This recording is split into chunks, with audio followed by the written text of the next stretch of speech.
Το άτομο το οποίο παραστατεί όχι μόνο απέναντι στον Κυριακό Μητσοτάκη και την κυβέρνηση του, αλλά απέναντι σε ένα ολόκληρο σύστημα μηχανισμών.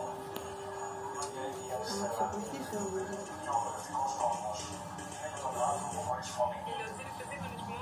Ο άνθρωπος χωρίς φωνή γίνεται με αυτούς τους μηχανισμούς.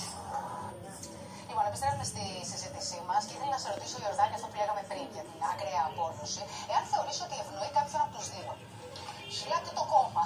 Σίγουρα βλάπτει το κόμμα. Δημιουργεί συζητήσεις. Τον ΣΥΡΙΖΑ, διότι η εικόνα που δίνουν προς τα έξω είναι μια εικόνα διάρρησης. Και το λέω αυτό γιατί λέγαμε προχθές ότι αυτός ο κόσμος έχει μια ελπίδα με τον Κασελάκη ότι κάτι μπορεί να γίνει ή με αυτές τις εκλογές. Και πολλοί ήταν αυτοί που είχαν το επιχείρημα ότι να επιστρέφει ο κόσμος και στηρίζει αυτή την εσωκομματική διαδικασία. Υπάρχουν και τα ψύχραμα στελέχη. Όμως, από την άλλη πλευρά, βλέποντας αυτό το πράγμα να βγαίνουν ιστορικά στελέχη και να λένε ότι ο Κασελάκης ήταν με το Μητσοτάκη ψήφισε Νέα Δημοκρατία, την επόμενη μέρα. Και να διαψεύδεται και να το επαναλαμβάνει.